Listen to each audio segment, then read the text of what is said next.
Well, in this sermon series on Bible stories for grown-ups, I think that Noah's Ark is probably one of those stories that many, many people are familiar with. We often see Noah's Ark captured on the covers of children's Bibles and children's books, maybe in play sets or other artwork.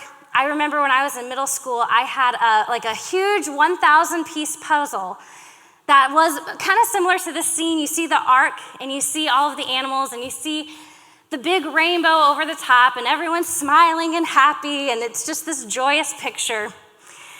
And that's typically what we picture when we think of Noah's Ark. However, when you actually read this story in the Bible, like we just did, you realize Noah's Ark really isn't a family-friendly kind of story. It's not really a kid's story. If the story were made into a movie, it'd probably be rated PG-13 or maybe even R. I think of the story or the movie Noah with Russell Crowe that came out in 2014. And it's not really a happy movie at all. I think Noah's Ark is probably more like those post-apocalyptic, kind of end-of-the-time dystopian stories that we think of, like The Stand by Stephen King, or The Road by Cormac McCarthy, or The Day After Tomorrow, that action flick. That's the kind of image we should keep in our mind when we think about Noah's Ark. Now, as we look at the Bible through these grown-up lenses, I remind you that we are looking through two specific lenses: the lenses of curiosity and the lens of taking the Bible seriously, but not necessarily literally. So when we read with these stories through the lenses of curiosity, we ask questions like, what is God doing in this story? What are humans doing in this story?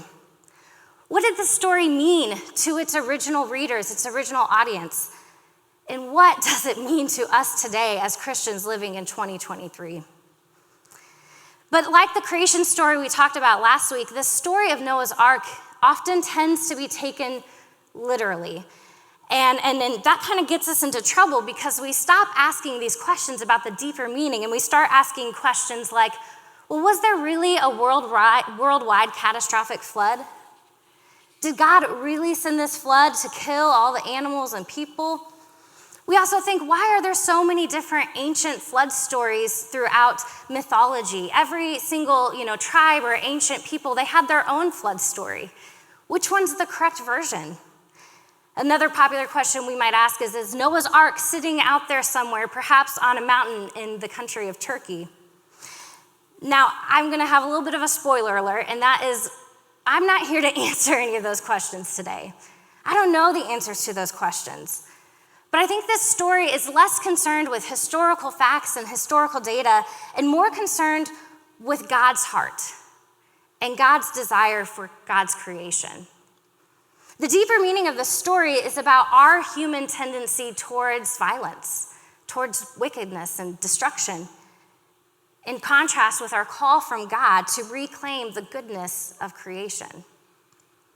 Now, if you were here last week, we ended the creation story on a very high note, a very positive note.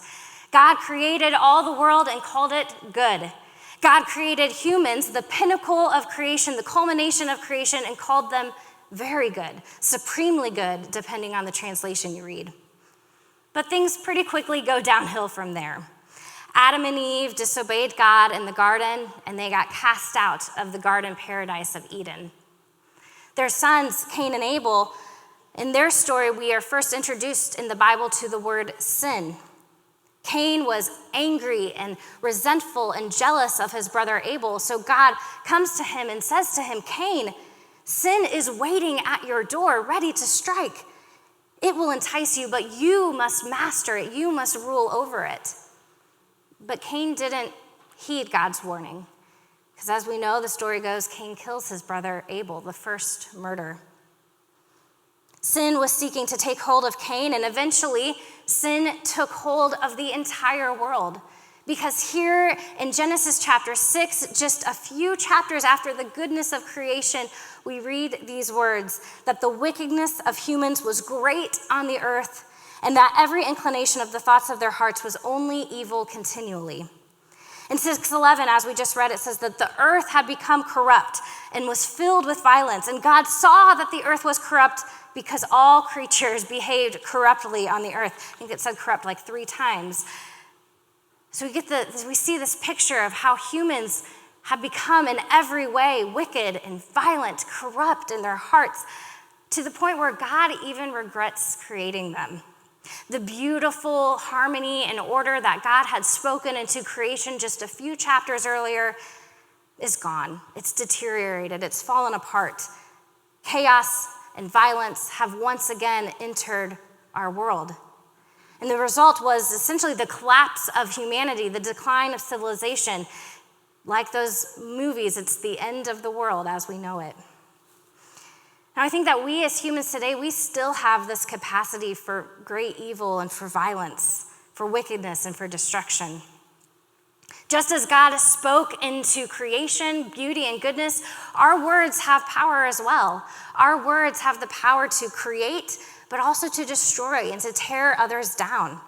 Oftentimes as humans, we are constantly trying to undo the work God did at creation, destroy that which God has called good.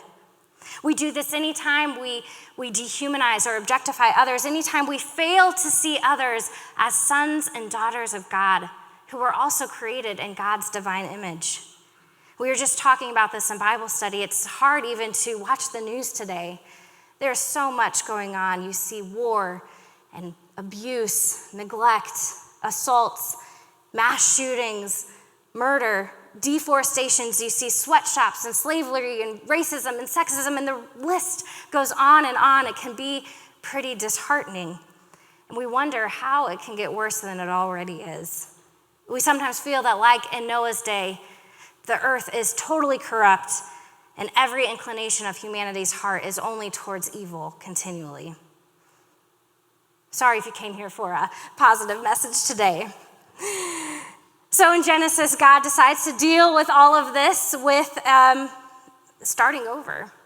God sends a catastrophic flood to wipe out all humans, all animals, all living creatures, and only Noah and his family are spared, along with a few select animals that got to make it on the ark.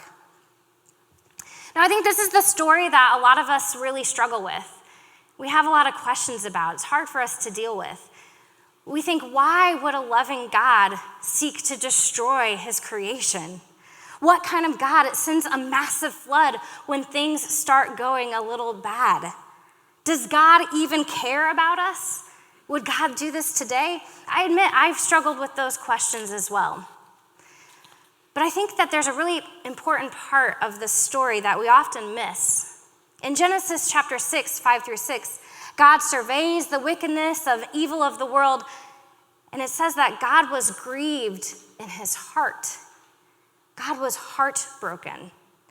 You don't get grieved or heartbroken about something that you don't love. You don't get grieved or heartbroken over something that you don't care about. You only grieve or become heartbroken because something or someone you love very much has disappointed you, has let you down. So in this passage, God is not angry. God is grieved.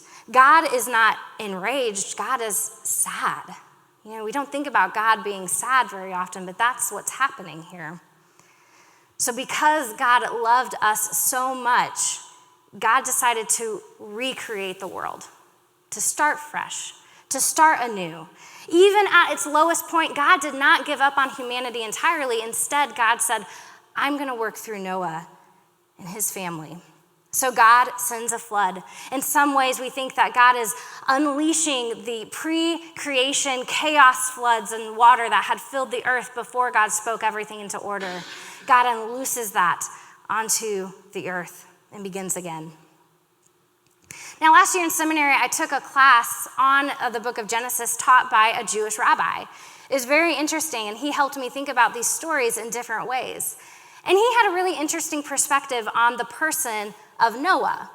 Now, we think of Noah and we think he was a pretty good guy, that he did everything exactly as God commanded him, right down to a T. Noah was righteous. Noah was obedient. He built the ark. He gathered the animals. He brought his family safely inside. He waited out the storms and the flood. and God saved him. He did everything he was supposed to do, right? But then my Jewish rabbi friend, he said, contrast this to the story of Abraham in Genesis chapter 18. In Genesis chapter 18, God is once again surveying the land, and he sees these two cities, Sodom and Gomorrah. And he sees that they are full of evil and wickedness. The actual verse says that the cries of injustice from Sodom and Gomorrah are countless, and their sin is very serious. So what does God decide to do? God decides to wipe them out. I mean, this seems pretty familiar. It's a lot like Noah's story in some ways. Except Abraham, he pushes back against God. Abraham actually negotiates with God. He doesn't just blindly follow instructions and say, well, that's too bad for Sodom and Gomorrah. At least I'm safe over here. Instead, Abraham says to God, what if there are 50 righteous people in those cities? Would you spare the cities then if there were 50 righteous people, or would you still destroy it?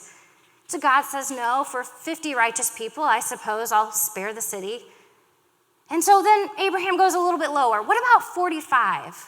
What if there are 45 good people in Sodom and Gomorrah? Will you destroy it then, or will you spare them?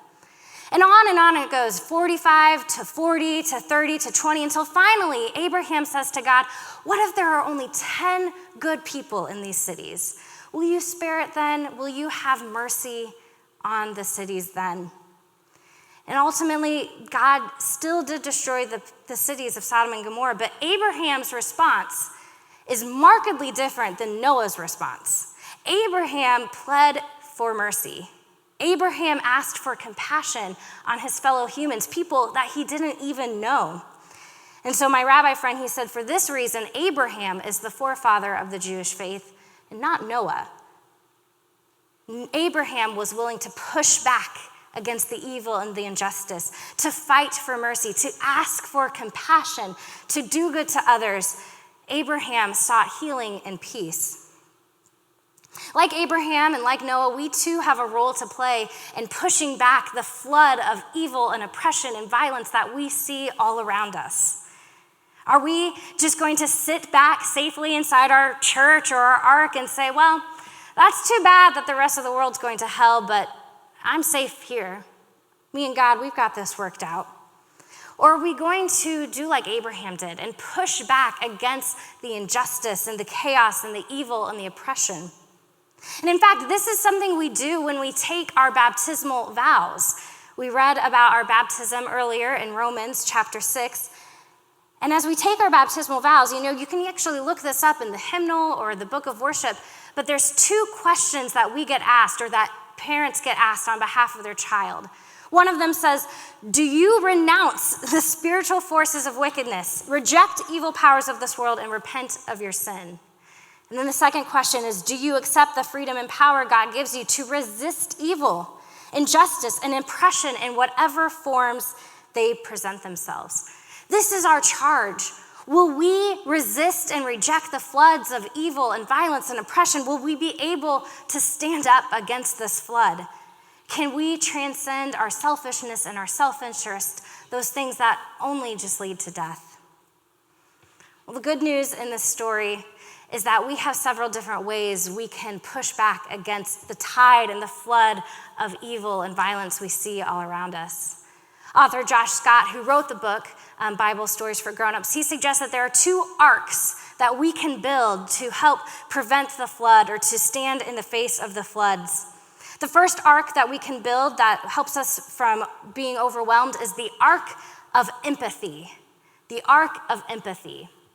Now, at its simplest form, empathy is simply putting yourself in another person's shoes.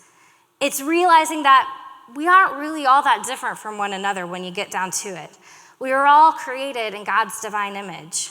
And with this arc of empathy, we begin to look at one another with love and with compassion, not with anger, not with hatred. I like to think of empathy as looking at others through the eyes of Jesus. Looking at others, even people we might disagree with or might have prejudices against, and say, how does God view this person? What does Jesus think about that person? Because God sees each of us as very good. We are capable of great beauty and love, even when we often don't get it right.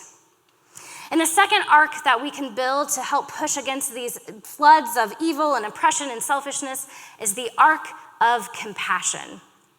Now, in many ways, compassion is the natural outpouring of empathy.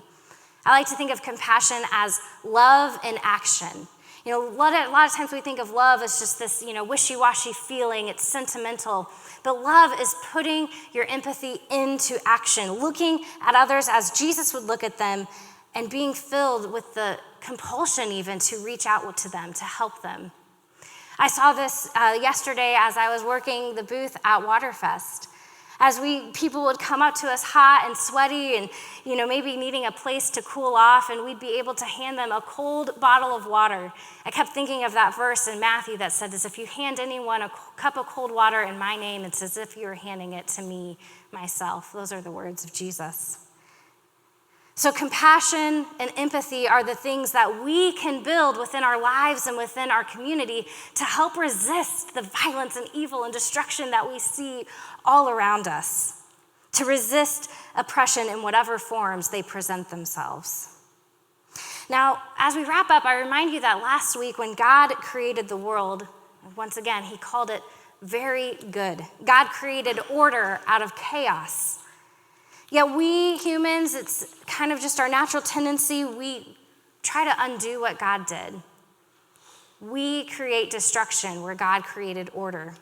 And we have allowed chaos and violence once again into our world and into our lives. We allow wickedness and evil into our hearts when we fail to see the goodness of others. But this is what I love about the creation story. This is what I love about the story of Noah. That God always creates anew. God is in the recreation business. God is in the creation business and in the recreation business. Creation and recreation is what God does over and over again.